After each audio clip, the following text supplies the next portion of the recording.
Tonight, we celebrate your success. Our annual awards dinner is always the highlight of the program of events. As exporters, this is your dinner, a night to celebrate your success, and it is a time of the year when we look back and celebrate your achievements. Tonight is a very special night. Being in a room with more than 600 of Fiji's wealth creators is an exhilarating feeling like no other. We're all in it together. Seated next to you is likely to be somebody who is where you were yesterday. Opposite you might be someone who is where you want to be tomorrow. There is no doubt that the entrepreneurial spirit represented in this room can build a bright future for our economy.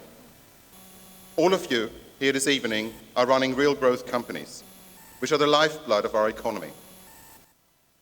I'm delighted to join you all for one of the genuine highlights of the year, as we honor some of our most important people at the 23rd Prime Minister's Exporter of the Year Awards.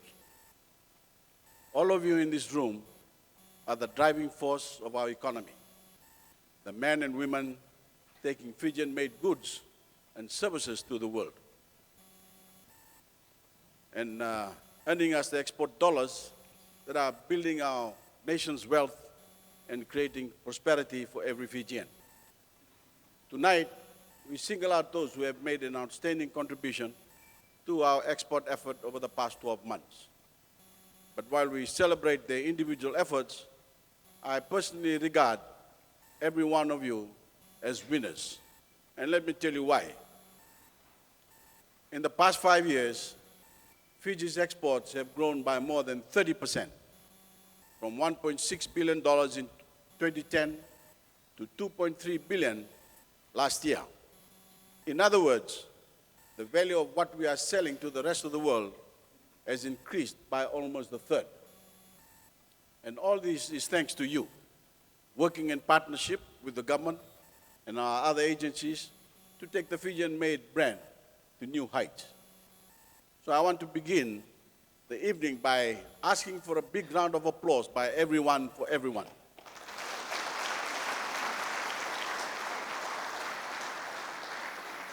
Because this is really a tremendous performance.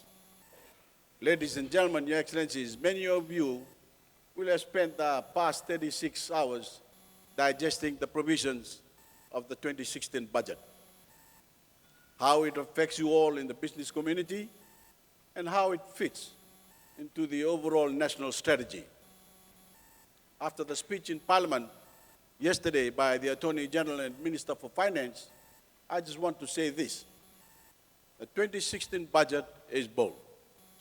It is imaginative, and it is designed to consolidate my government's achievements and capitalize on one of the longest running periods of growth in our entire history. We are moving Fiji forward, and we are doing so with sound, consistent policies based on the underlying premise of working together as one people, as one nation, encouraging a spirit of enterprise and using our growing prosperity to improve the lives of those who most need it, low-income earners and the disadvantaged. Our tax changes, in particular, are designed to produce a more equitable system, a fairer system, and one that is more simplified, targeted at improving the basic standard of living ordinary Fijians and giving them the leg up they deserve. The centerpiece of these changes is the reduction in our value-added tax from 15% to 9%. It is a significant reduction in the tax every Fijian paid for the items they consume. Some of the exemptions that used to apply to certain goods have been abolished, but that is more than made up with a 6% reduction in VAT on everything Fijian families require. And low-income earners still benefit from the other provisions that currently exist for them, like an expanded free medicine list for those earning less than $20,000 a year, plus subsidized electricity for households who also enjoy free water. So our safety net for the underprivileged is not only still intact, it has been strengthened. We are creating a fairer and more equitable society by creating a fairer and more equitable tax system. And we are asking affluent Fijians, and especially some of our businesses, to make a bigger effort to pay no more than their fair share. There is still too much tax and revenue leakage. And we intend to crack down on those companies and individuals who fail to meet their obligations. We have created one of the most generous tax regimes in the entire Pacific. So there is no excuse for those individuals and companies who are happy to reap the benefits but aren't willing to pay their fair share. Excellencies, ladies and gentlemen, I also want to use this opportunity to talk about our industrial relations landscape at the present time, something that I know that has been of concern. No one wants industrial conflict in Fiji. The interests of Fijian workers, trade unionists, employers, and the government are one and the same. And they need to be to grow our economy and enable us to give every Fijian a better deal. You will have heard me talking about growing the national cake so that everyone can get a bigger slice. It's a simple way of explaining to ordinary people how a free market economy works. And we have a wonderful story to tell, because that cake is growing all the time, thanks in large part to our exporters and the teamwork you have encouraged in your own workplaces.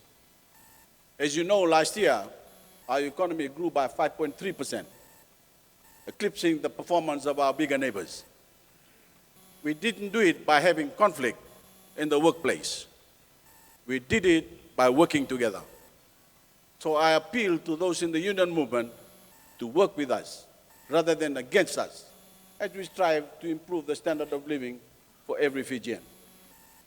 I want to explain my own perspective on the current matter before the International Labour Organization, the ILO. We are a small and vulnerable nation that needs to protect certain vital arteries carrying the lifeblood of our economy. We are not a developed nation that can afford the luxury of our essential industries and services being disrupted. And whether it is our ports, our airports, or our national airline, all these things must be kept open at all times for the benefit of every Fijian.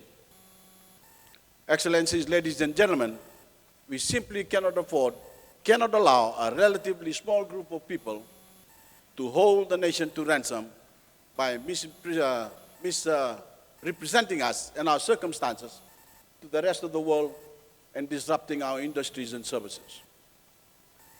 Some union leaders are going to the ILO claiming that this is a restriction on workers' rights.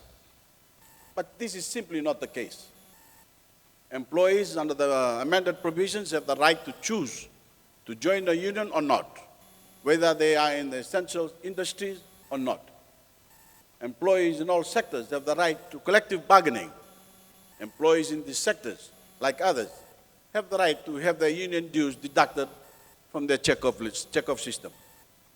The only difference is that those in essential services need to give notice if they want to go on strike. And the notice period we have agreed to will be reduced to 14 days from 28. We have even created a tripartite tribunal that can quickly dispose of matters of disagreements arising out of these essential services and sectors. But in pursuing these rights, unions and unionists have no right to damage the jobs of other workers and damage the Fijian economy. The government has a wider responsibility, and that is to the nation as a whole. And that responsibility is to keep Fiji moving, to make sure our arteries aren't blocked. I ask you to imagine a situation where no notice is required from those in the essential services. A situation in which the pilots of Fiji Airways might go on strike 5 minutes before a flight is to take off from LA or about to leave for Singapore. What would it do to the image of the country? What would it do to the confidence in our transportation system? What would it do to the economy? Would you have confidence in transporting your exports on Fiji Airways, what would it do to the tourism industry? I don't need to go into details of how and who would be affected by such a situation. Apart from saying that it would have a catastrophic impact on our economy and on the jobs and lives of ordinary Fijians, the whole nation would suffer. The central ethos of my government isn't to erode the rights of ordinary Fijians. It is to empower them. It is to give them choices. And whether it is our education revolution or the provision of basic services to every Fijian, whoever they are or wherever they live. And that is what we are doing. And we are happy to be judged on our record. We want to work with the workers and even organizations they may form or join, just as we are working with the employees to advance the position of everyone. But that focus must not be driven by personal or narrow sectional interests. We must deal with this in a holistic manner. We must focus on the need to advance Fiji and all Fijians. For example, we cannot have unionists going around asking employers to deduct union dues without the workers giving their consent. Every worker has freedom of choice, and everyone should understand that if we all play our part and focus on our long-term goals, we will be able to deliver a lot more to everyone, as we have done through the budget delivered yesterday. So in the light of all this, plus the fact that we have amended our laws, we are now compliant with the core ILO conventions and should not be subjected to an ILO commissions of inquiry. Ladies and gentlemen, Your Excellencies, in approximately 3 weeks' time, I will be in the ranks of those leading the charge at the World Climate Change Conference in Paris to get the industrial nations to finally wake up, to take the drastic measures that are needed to avert catastrophe for the island nations and low-lying areas of the world. So it is not a time for confrontation in Fiji and the Pacific. It is a time for unity to confront the external threats we face, the threats to our very existence and way of life. It is a time for all Fijians to work together to build on a period of great promise, a surging economy, and the prospect of spreading the benefits of prosperity to more Fijians than ever before. And I appeal to every person to turn their backs on confrontation and join us in moving Fiji forward. As I keep saying, the possibilities are endless if we can stay united and stay focused. But we can only do so by replacing what is good for some with what is good for all. I want to close by warmly thanking you all on behalf of the Fijian people for the work you are doing to make the Fijian-made brand a byword for quality and consistency the world over, and to set you all a challenge of bettering the 30% improvement in our exports in the past 5 years. Let's aim for 50% or more in the next 5 years, and truly fulfill the vision of tonight's theme, partnering for global success. With all the reforms we are making to our infrastructure, our ports and airports, and to the performance of the civil service, we can do it. With all the work we are doing to cement Fiji's place as the regional hub, to break down the barriers that still impede free trade, we can do it. With all the capacity building we are undertaking in our institutions and investment Fiji, in tourism Fiji, with the trade framework we have formulated and will be in our 5 and 20-year national plans, we can do it. And by taking the Fijian-made brand to those parts of the world we have yet to reach, we can do it. In fact, we can do almost anything if we put our minds to it. Finally, congratulations to the winners. Congratulations to everyone. And our thanks to Westpac, the major sponsor, to Investment Fiji, and everyone who has worked so hard to make this event a success. Thank you, and enjoy the rest of the evening. God bless you all.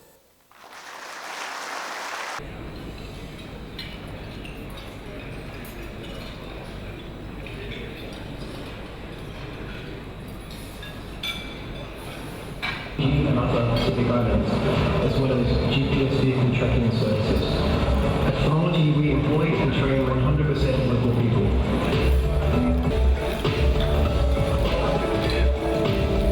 Thank you for listening. Name my representative. South Pacific countries. 7 continents. We are number one in Fiji and we will be.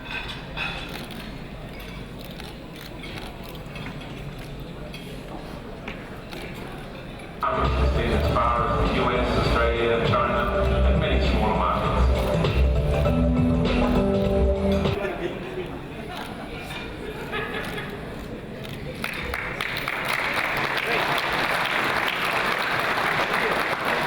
People, and we're delighted to be part of a very vibrant and exciting industry that is 37% of Fiji's gross domestic product and the largest foreign exchange earner. People, and we're delighted to be part of a very vibrant and exciting industry that is 37% of Fiji's gross domestic product and the largest foreign exchange earner.